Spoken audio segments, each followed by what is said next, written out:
coret-coret itu juga menuangkan ide ya.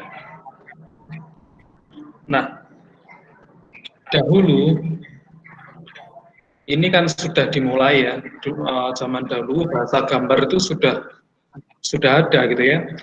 Misalkan pada saat kalian SMA itu kan dikenalkan dengan huruf hieroglif ya, yang di Mesir sana. Dan ini ada ikon-ikon gitu ya, yang mana kata-kata itu disederhanakan menjadi satu ikon gitu ya.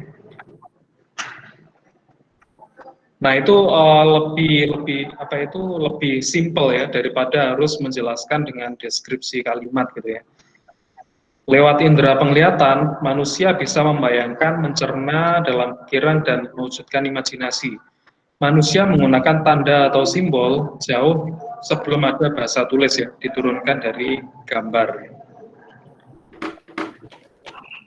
Kemudian seiring dengan perkembangan zaman ya, nah ini sudah versi lama ya, ini materi agak lama, jadinya versi yang saya tunjukkan di sini udah agak lama juga.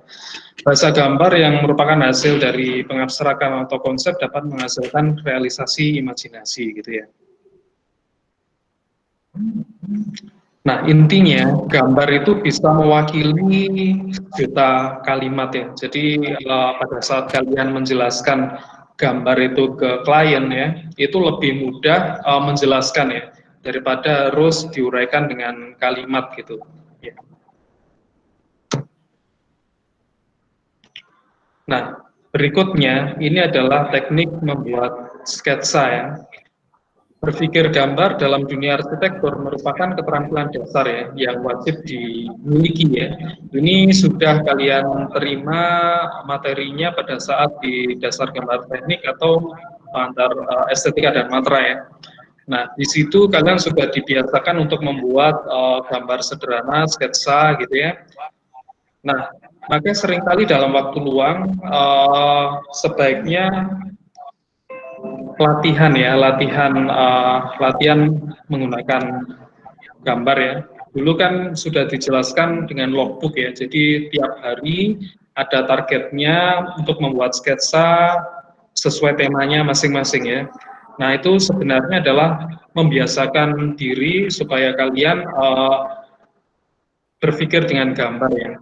Tapi ya tidak semuanya berjalan dengan mulus ya. Kadang gambar-gambar itu jadinya gambar-gambar kartun ya. Jadi bukan gambar yang arsitektural. Nah, mulai dari sekarang kalian coba ya untuk membuat gambar sesuai dengan indera visual atau mata yang merekamnya gitu ya. Jadi harus kelihatan realis ya.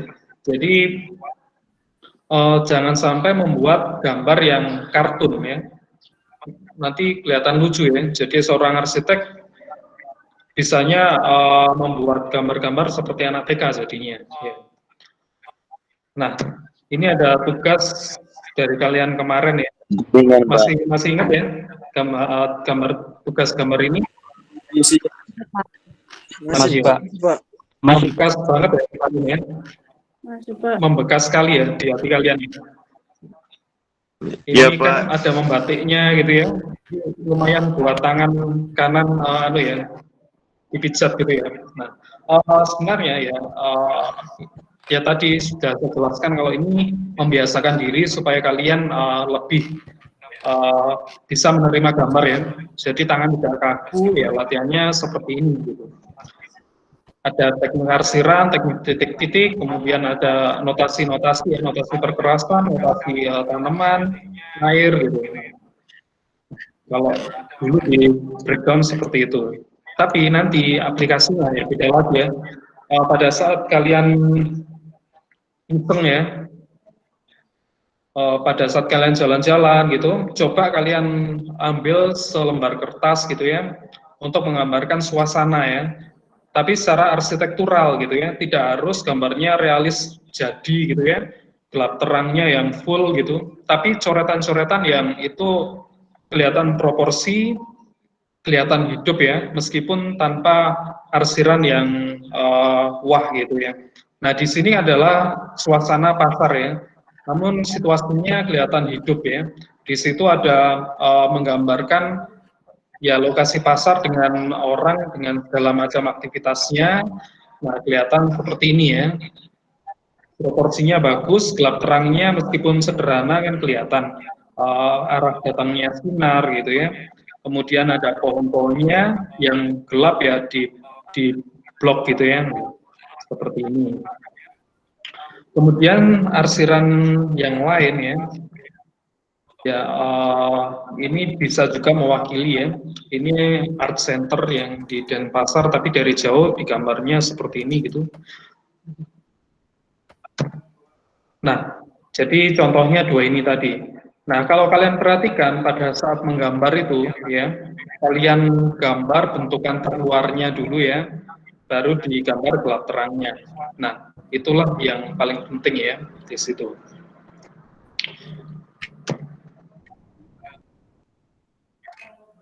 Nah, kita masuk di sketsa nih.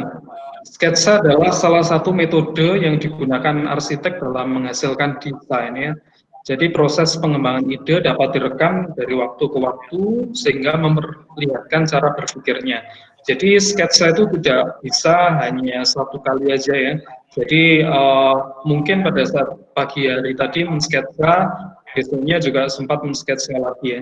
Jadi ada semacam apa itu perbaikan-perbaikan dari versi yang sebelumnya gitu. Nah, kalau yang ini sketsa urutannya ya. Urutannya pertama membuat line atau strukturnya dulu ya. Jadi membuat garis terluarnya dulu. Bentuknya harus proporsi. Kalau gambar orang ya persis orangnya gitu ya. Kemudian yang kedua menggambarkan gelap terang atau bayangannya. Ketiga teksturnya ya. Kalau pohon ya kelihatan apa itu kulit pohonnya itu kelihatan. Kemudian kalau daun itu ya kelihatan uratnya daun misalkan. Tapi kalau itu dilihat dari jauh dekatnya ya. Nah, kemudian selesaikan dengan rendering detailnya. Nah, kira-kira dari sini sudah cukup dipahami atau belum? Bisa dijawab mungkin. Lalu bisa ada perwakilan menjawabnya? Sudah bisa dipahami atau belum? Sudah Pak. Ngerti Pak. Sudah cukup Pak. Lanjut ya.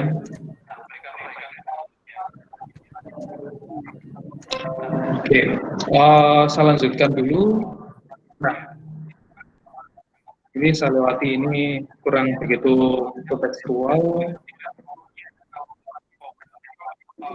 Ini ya. Jadi pada saat kita mensketsa itu sebenarnya kita berkomunikasi dengan diri sendiri ya. Jadi pada saat kalian melihat gambar yang ada kalian lihat secara langsung, kemudian kalian terjemahkan di dalam bahasa gambar itu sebenarnya ada komunikasi dengan diri sendiri ya. Dari visual, suasananya kalian rekam dengan indera penglihatan, kemudian diolah di otak, kemudian kalian gambarkan kembali melalui media ya, media gambar itu sendiri. Nah, ini adalah proses komunikasi dengan diri sendiri ya. Ini salah satu bentuk dari komunikasi gambar ya, yaitu membuat sketsa gitu. Komunikasi ini melibatkan ide, panca indera, yaitu terutama mata, pikiran dan tangan disebut dengan kognitif ya. Dengan kognitif, otak terlibat dalam proses menerima, menyimpan, dan mengolah informasi ya. Mencerap dengan indera, mengingat, berpikir, dan belajar. Jadi prosesnya cukup banyak ya. Nah, bagaimana mewujudkan gagasan atau ide ya? Gagasan baru sebenarnya modifikasi dari gagasan yang lama ya. Jadi pada saat kalian menggambar suasana tadi ya, itu jika ada perubahan-perubahan gitu akan masuk di sketsa rancangan ya. Nah, jadi ini kok kelihatan kurang ya. Nah, itu nanti akan sebagai bahan untuk masuk di ide rancangan. Cukup jelas dari sini mungkin. Saya tes Jelas, saja Pak. ya. Cukup jelas ya. Oke. Kalau tadi Ignatius Nyoman Sumardi ya, cukup jelas. Kira-kira kata-kata terakhir saya tadi bagaimana, Ignatius? Tinggal baca dari slide ini.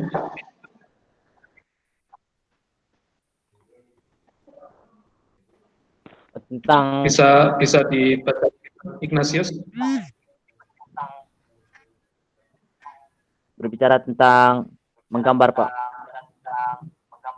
Ya, bagaimana? Menggambar, Menggambar itu bagaimana? melihat langsung itu membuat Ya.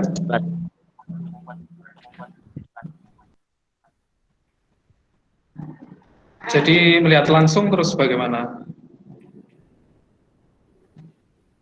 berpikir bergambar menggunakan pikiran sesuai dengan penglihatan.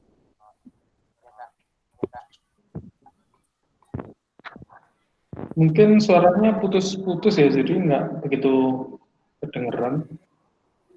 Oke, nggak apa-apa. Ini dibantu temennya lagi ya. Ya, saya tunjuk aja. Nova Azril.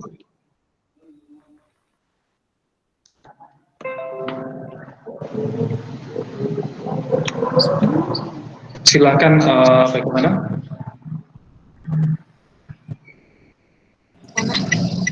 Iya, Pak. Ya, kalimat-kalimat terakhir saya tadi bagaimana mengenai komunikasi dengan diri sendiri? Komunikasi dengan diri sendiri itu bisa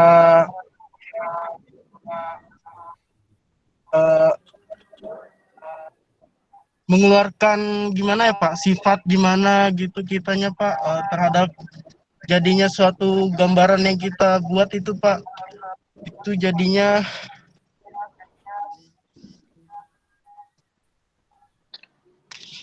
ya bisa dari terbentuk gambar, jadinya. ya, dari gambar ini sebenarnya bisa diungkapkan kembali ya, dari gambar ini. Iya Pak, itu maksudnya. Ya. Oke, dibantu temennya yang lainnya biar nggak ngantuk ya. Nanti tiba-tiba udah tidur ya. Jadi kamera HP-nya aja yang nyala gitu. Siva.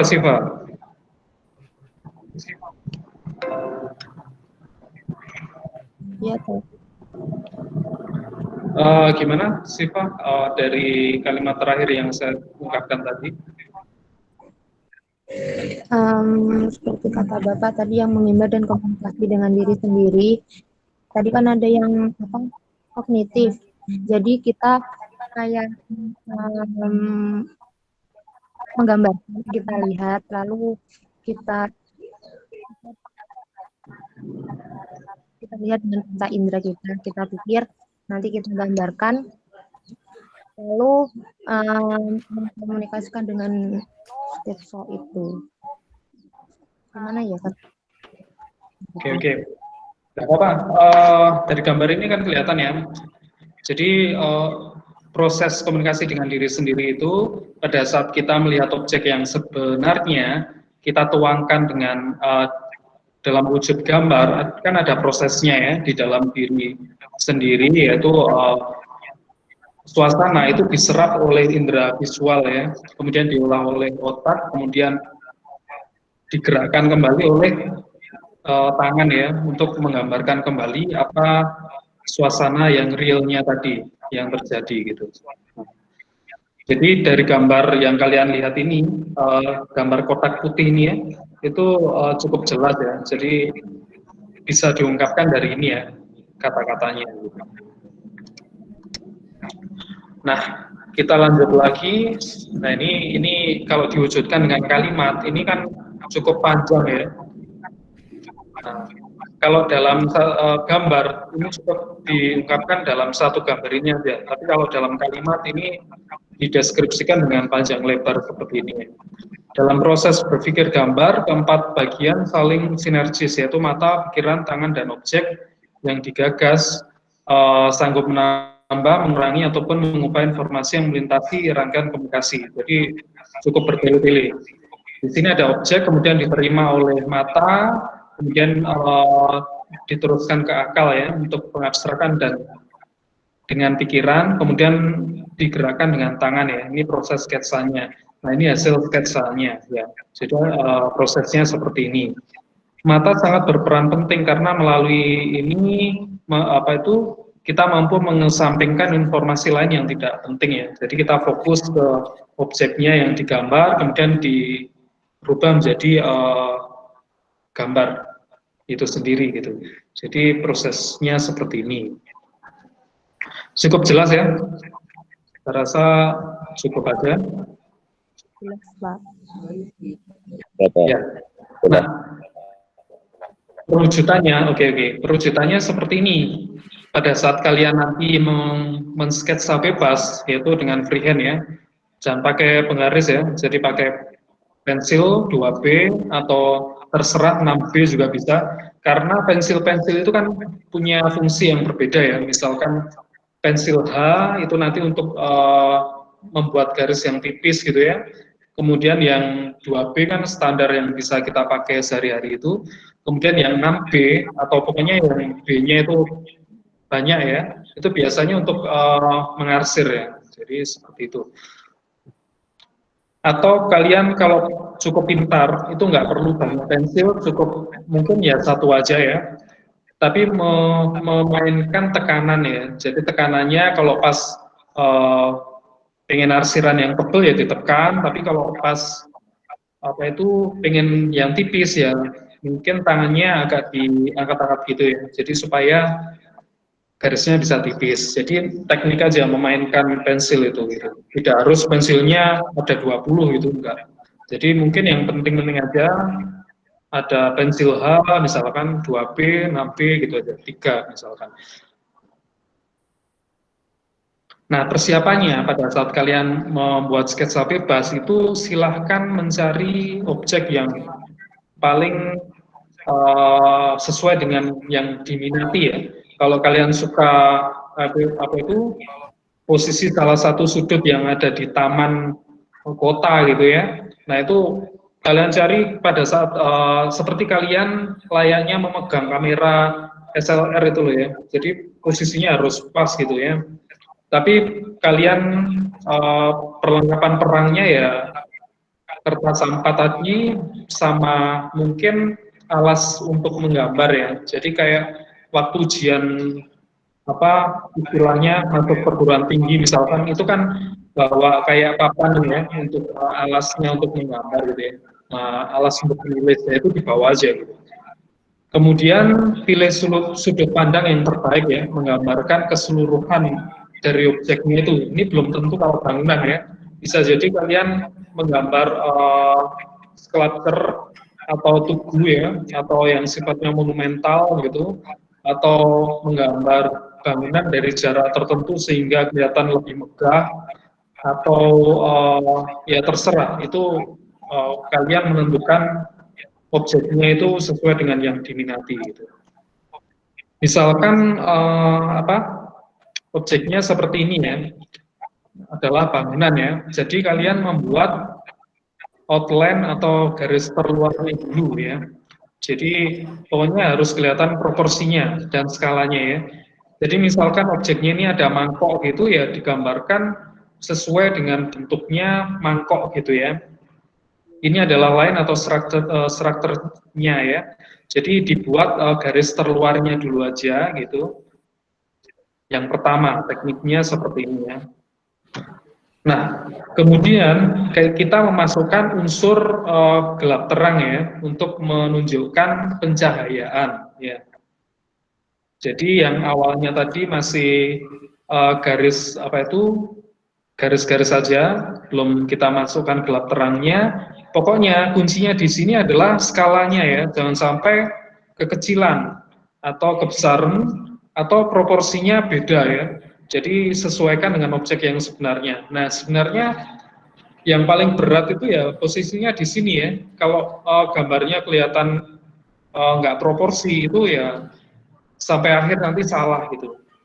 Tapi kalau dari awal proporsinya, tegaknya, ketinggiannya itu sudah pas, nanti sampai akhir benar gitu. Ini kalian lihat posisinya mangkok ini ya. Untuk lembar berikutnya, mangkoknya ini sudah ada gelap terangnya gitu ya. Arsirannya sudah masuk gitu. Ini aplikasinya juga di bangunan seperti ini ya. Nah ini tambahkan ada ya sebagai unsur pembentuk ruang yaitu cahaya, bayangan, dan warna gitu. Nah ini kan kelihatan gelap terangnya. Yang mana arsiran yang jaraknya cukup renggang ini semu-semu agak gelap ya, tapi yang gelap sempurna biasanya ya blok hitam gitu ya, di blok warna hitam gitu. Tapi yang terang ya dibiarkan aja, nggak usah diarsir gitu. Cukup jelas dari sini?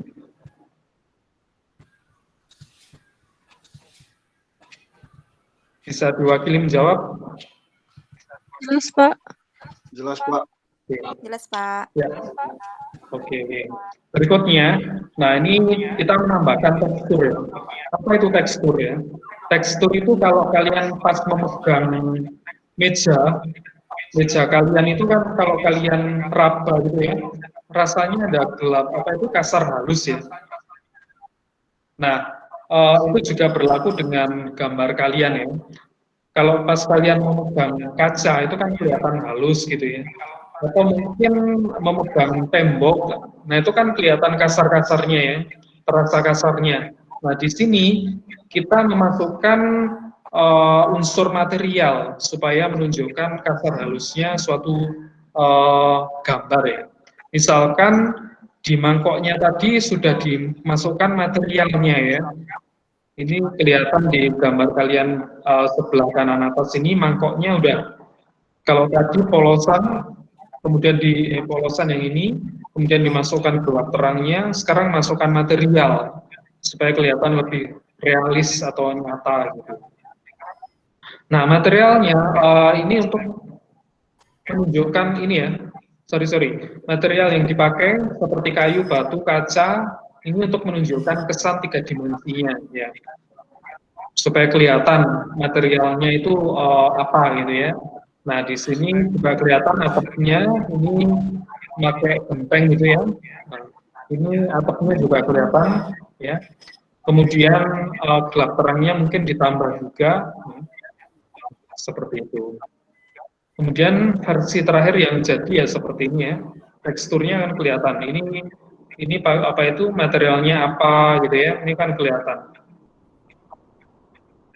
Tidak hanya polosan ya, jadi sudah main material ya.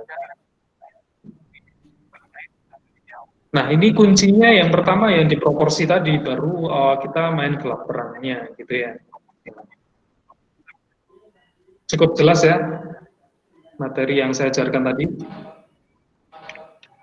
Iya Pak. Nah ragam sketsa itu cukup banyak ya. Jadi sketsa untuk menggambarkan lingkungan gitu ya. Nah ini kalian masih ingat titik-titik itu ya, pada saat yang tugas kemarin, semester kemarin, yang render titik-titik itu. Nah kalau dibuat, membuat apa itu, suatu situasi atau pemandangan gini ya, bisa berhari-hari ya, untuk saat menghasilkan satu gambar seperti ini. Yang titik-titik itu, kalau titiknya banyak, saya pernah soalnya bikin seperti itu ya. Tapi ya tidak se-ekstrim satu lembar itu enggak, tapi cuma separuhnya aja ya. Nah, itu cukup menyita waktu, tapi hasilnya keren banget gitu ya. Jadi titik-titik itu kalian pada saat memegang pensil, posisinya harus tegak lurus ya. Karena titik yang dihasilkan kalau tegak lurus itu bulat gitu ya. Jadi kalian memegang pensil, kemudian pada saat pensil menyentuh di kertas itu kalian buat melingkar gitu ya. Jadi hasilnya titiknya tuh melingkar, bukan hasilnya coretan gitu. Bayangkan ini dalam satu halaman membuat itu semua ya, bisa semingguan jadinya gitu. Tapi hasilnya bagus sekali gitu. Nah, itu tadi untuk sketsa lingkungan ya.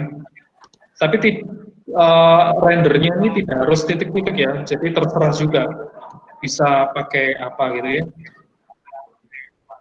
goresan-goresan itu juga bisa. Tapi jangan pakai kapas ya, kapas yang kalian kalian taruh di kertas kemudian itu kan menurut saya ya cukup mungkin bisa bagus, tapi secara arsitektural itu nggak dipakai sih.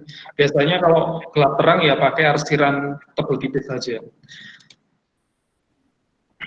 Nah, kemudian ada sketsa untuk konsep desain ya.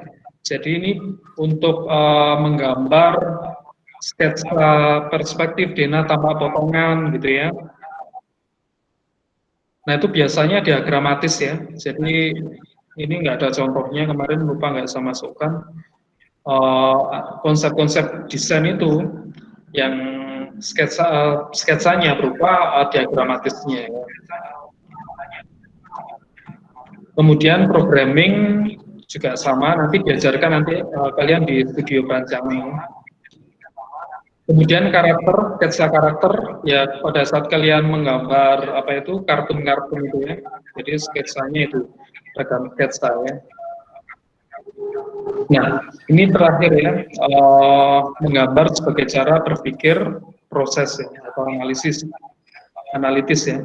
Berpikir gambar dalam hal ini bisa disebut proses berpikir kreatif ya, yang mana dalam penyampaian idenya dapat secara cepat, jelas, dan simpel ya, memerlukan pendekatan yang sistematis. Gitu. Ada beberapa pola berpikir kreatif yaitu free thinking ya, berpikir bebas gitu untuk menggambar ya. Jadi menuangkan ide sebebas mungkin.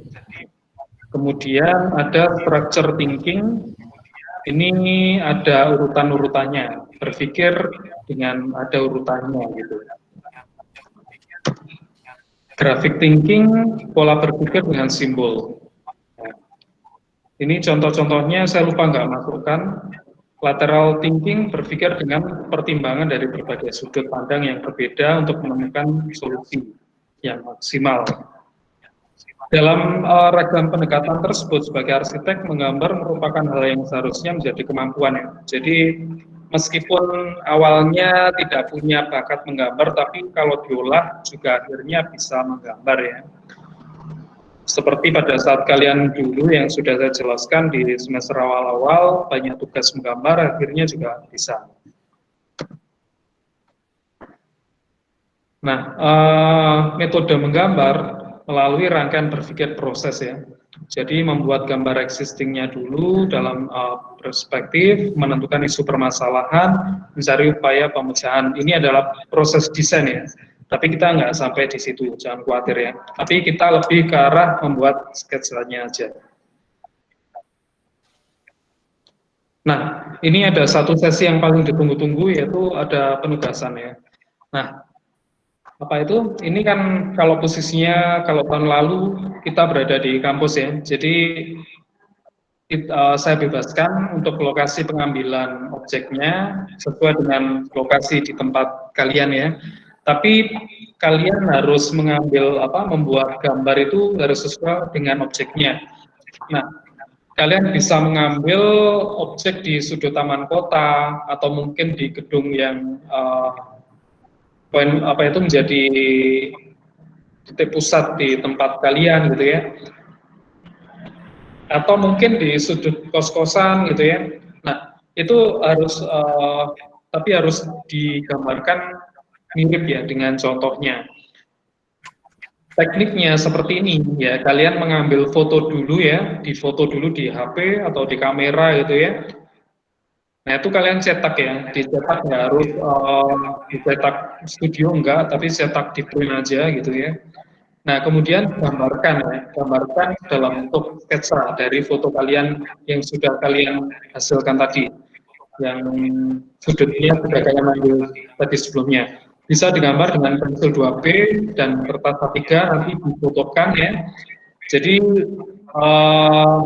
kalau di Google Classroom nantinya tugasnya bisa diinputkan dua macam, yaitu foto yang kalian ambil, nggak perlu di print, nggak apa-apa di Google Classroom ya. yaitu foto yang diambil dalam bentuk soft copy ya, kemudian dijadikan satu PDF dengan gambar yang kalian sketsa ya, yang di sketsa mirip dengan foto tadi, jadikan satu PDF-nya, ditaruh di Google Classroom. Cukup jelas ya tugasnya kali ini, kalian membuat sketsa gitu. Jadi proses komunikasi dengan diri sendiri adalah kita membuat sketsa gambar itu sendiri.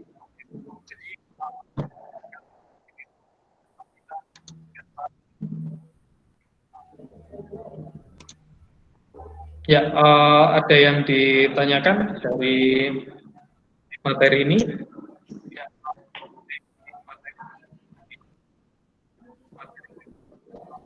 Agripina lagi, ada pertanyaan?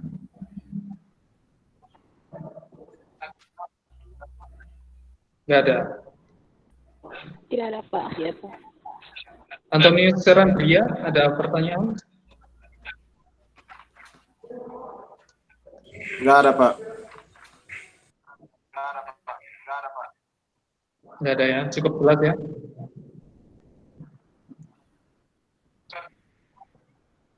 Ferdianus Tuan Goli.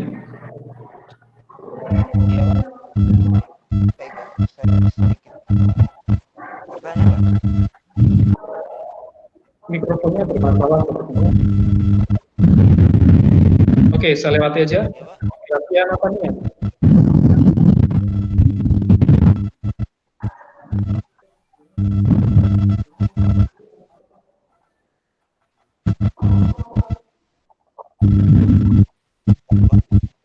Mikrofonnya bermasalah apa channel?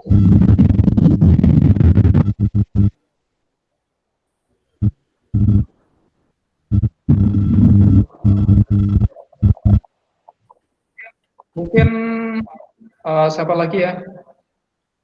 Marian Friska, ada pertanyaan?